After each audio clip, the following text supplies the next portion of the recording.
বিপদমুক্ত নৌযাত্রা জানমালের সুরক্ষা প্রতিপাদ্য নিয়ে আজ থেকে শুরু হলো জাতীয় নৌ নিরাপত্তা সপ্তাহ। এই উপলক্ষে রাজধানীর লেডিস ক্লাবে আয়োজিত অনুষ্ঠানে নৌ পরিবহন মন্ত্রী শেখ রবিউল আলম বলেন, নৌপথকে শতভাগ নিরাপদ করার পাশাপাশি ঈদুল ফিতরের মতো কোরবানির ঈদেও নিরাপদ ও নির্বিঘ্ন নৌযাত্রা নিশ্চিত করতে কাজ করছে সরকার। আফরিন জাহানের রিপোর্ট। নদীমাতৃক বাংলাদেশের যোগাযোগ ব্যবস্থার অন্যতম গুরুত্বপূর্ণ মাধ্যম নৌপথ, কিন্তু দীর্ঘদিন ধরে নাব্য সংকট, নিরাপত্তাহীনতা ও অব্যবস্থাপনার কারণে পুরো সম্ভাবনা কাজে লাগানো সম্ভব হয়নি। আর সেই বাস্তবতায় নিরাপদ ও আধুনিক নৌ ব্যবস্থা গড়ে তোলার প্রত্যয় নিয়ে শুরু হয়েছে জাতীয় নৌ নিরাপত্তা সপ্তাহ। দিবসটির এবারের প্রতিপাদ্য বিপদমুক্ত নৌযাত্রা জানমালের সুরক্ষা।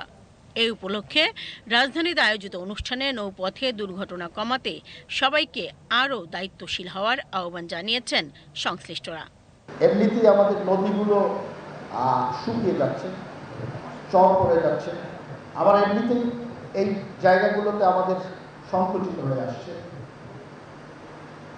সেই জায়গায় আমাদেরকে নৌপথের নিরাপত্তা বিষয়টি নিশ্চিত করতে হবে।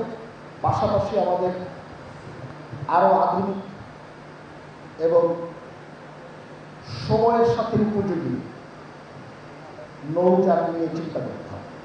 অনুষ্ঠানে নৌ পরিবহন মন্ত্রী শেখ রবিউল আলম বলেন, নৌ সেক্টরকে বিকশিত করার জন্য যা যা করা দরকার তা করবে বর্তমান সরকার।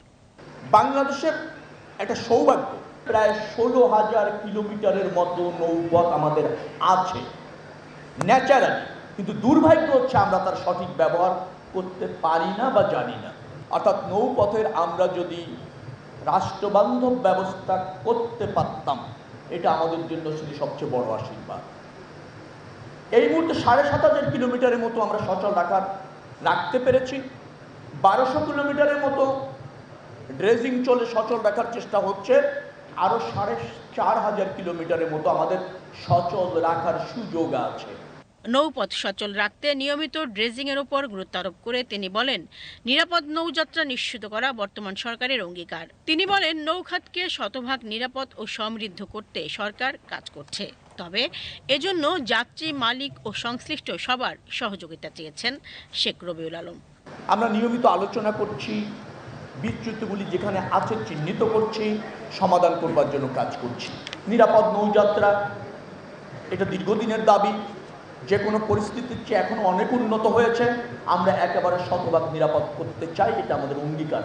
আসন্ন ঈদ যাত্রাকে সামনে রেখে নিরাপত্তা ও যাত্রী সেবায় বিশেষ প্রস্তুতির কথা জানিয়ে নৌমন্ত্রী বলেন, ঈদুল ফিতরের মতো এবারও নিরাপদ ও নির্বিঘ্ন নৌযাত্রা নিশ্চিত করতে কাজ করছে সরকার।